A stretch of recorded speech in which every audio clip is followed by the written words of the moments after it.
Hello, everyone. Welcome to the Hypergamous Journey. You know the spiel. This is a Hypergamous channel geared towards women who are 55 and older who would like to date or marry a man of a higher social and economic level. We just want to change everything that we've been telling ourselves about dating and loving and being in relationship with men. So I have some notes I wrote down in my journal. Okay, if you don't know by now, I love to read. Okay, I love to read so much I don't even have a TV. I don't own a TV. If I want to watch something, I just pull out my laptop and I watch Netflix. That's the only streaming company I have. I've never owned cable. Yeah, I've never done cable. I did have a TV once, but that was in 2010. And so I just decided that I would see what it would be like to live without a TV. And so now I just look at whatever I want to look at on Netflix and my laptop, and that's it. So I read a lot. This is based on this book, The Magic of Thinking Big by David Schwartz. It was written in 1959. I got this book from a what do you call it? Like a yard sale or a thrift sale or something like that. I got it in December 10th, 2005. So this book is 63 years old. And I was reading a chapter. Reading a chapter that resonated with me. And what he talked about was we have a memory bank full of negative experiences and positive experiences. But we as humans are socialized, raised to pull and focus on our negative experiences, especially, if they're very traumatic, they shape us, and not to dismiss them, because I've had my share of experiences as well. They shape us, and as we grow, we become identified with them. We tell ourselves stories about it and how awful it was. And some of it is really, really like, how did you survive that? But we did, right? We did. So we build a wall around ourselves, trying not to, let ourselves be hurt again. But as we grow and as we mature, we realize that wall that we've built around ourselves has to slowly be chipped away at, and it slowly has to crumble bit by bit, experience by experience, and us being more conscious of the wall has to go. The wall has to go. The wall has to go because we can't grow if the wall is there and we are not intentional about working and chipping away at it so that it can slowly crumble. And this might be our whole lifetime before the wall goes away, and then it may not even go away then. But if you want love in your life, if you want romantic love, if you want agape love, we got to let the wall down. We just have to chip away at it. So a couple of things that in everyday life that this book mentioned was,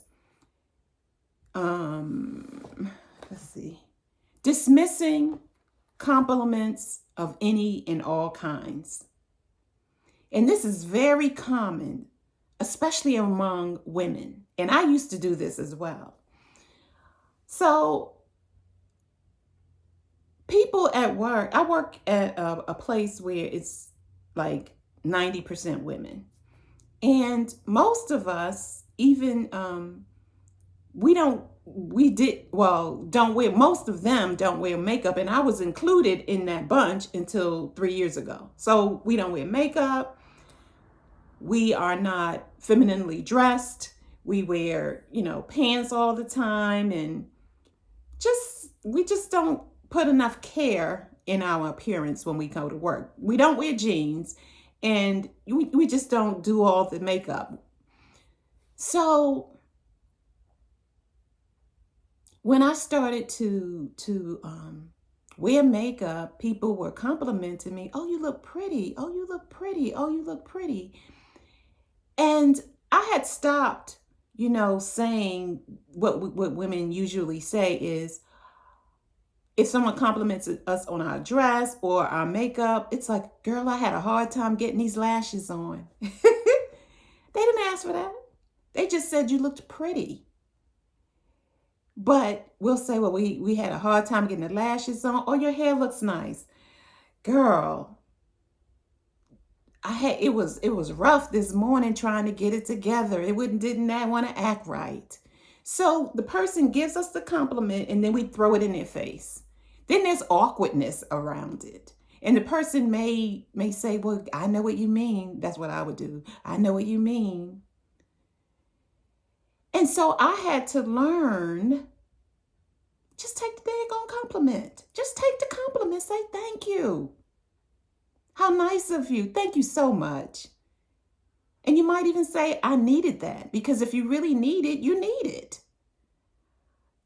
Thank you. You make me feel so good today. It's always wonderful to get compliments. But we can't throw the compliment back. That's like when you see people fishing and they're wheeling the fish in and it's struggling and the rod is going all like that.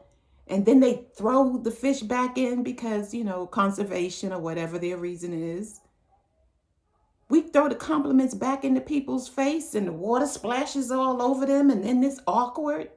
Just take the compliment. Don't be dismissive. Or your supervisor gives you a compliment. You always come through, and then you start explaining how you came through. She already knows how you came through.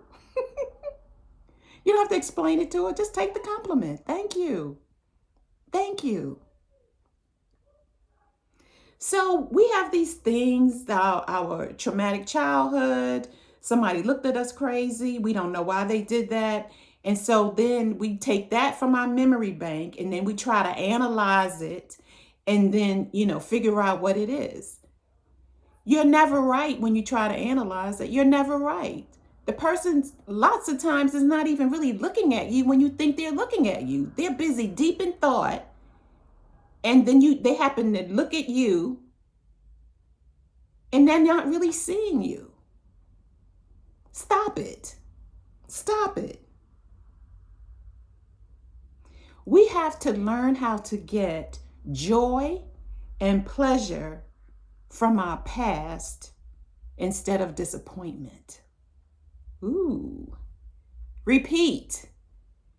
We have to learn to get joy and pleasure from our past instead of disappointment. For example, you have experiences that you have gone through that have been traumatic, that have been negative, that have not been good, right? But if you turn it around and see it in a different light, it becomes positive. For example, in 2008, 9, 10, when we had the Great Recession, it was called, the real estate market went down. People lost their homes, lots of foreclosures, lots of short sales. I was a real estate agent at that time, and it was rough. And I became a full-time real estate agent, let's say in 2006. And so I was still being full-time through 2007, 2008, and our real estate broker was telling us, it's going to get better, it's going to get better, it's going to be better, but it didn't. It got worse and worse and worse. So I was in not a financial good place. Not, okay? And I was in such a bad state.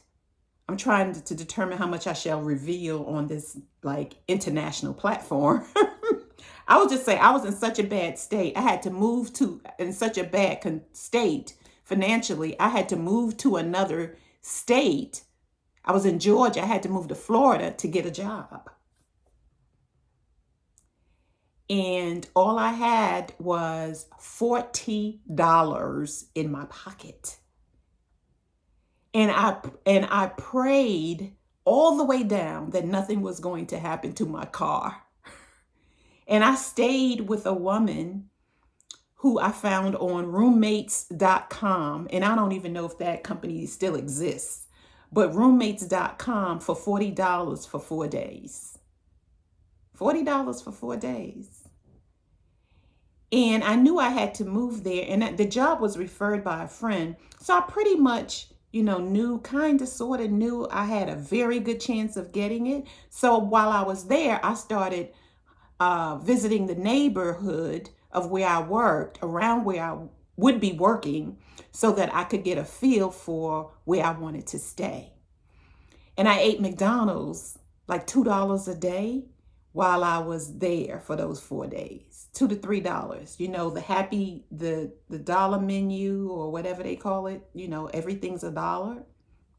So I ate from there for those 2, 3, 4 days, however long I was there, that's where I ate from. So what I'm saying about that's a negative experience. It was so bad, I couldn't even sleep. My hair was falling out of my head. I didn't know how I was going to manage.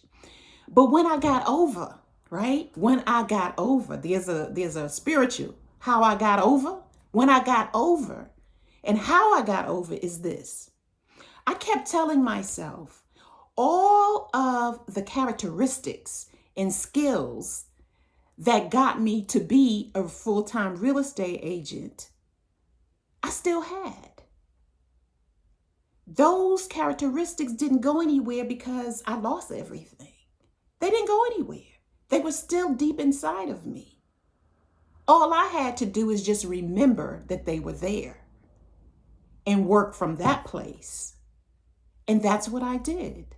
Slowly but surely, I worked my way back to financial solvency. And so I took lemons and made lemonade. So can you. Whatever your worst situation was, remember that. Remember the skills. Remember the attributes. Remember the characteristics that you had and have that got you from that bad, very low point to where you are now. If you have any ambition or gumption about you, you're not where you were 5 years ago or even a year ago. You have moved in growth and progressed on. So the point is this: dismissing compliments, stop. Drawing negatives from your memory bank, stop. And if you do draw negatives from your memory bank, also draw the positive. Flip it around. See the positive in it, because there really is. If you were, traumatized in childhood, you've made progress to today. All that trauma still isn't, all of it is still not in you. You've released a little bit of it, at least a little bit of it. Find the joy and the pleasure in your past instead of disappointment, because the joy and the pleasure really is there. You just have to make a deliberate, intentional decision to see it. If you like this video or any of my others, please like, subscribe, share, and I have 105 subscribers. Thank you, thank you, thank you. See you in the next video. Bye.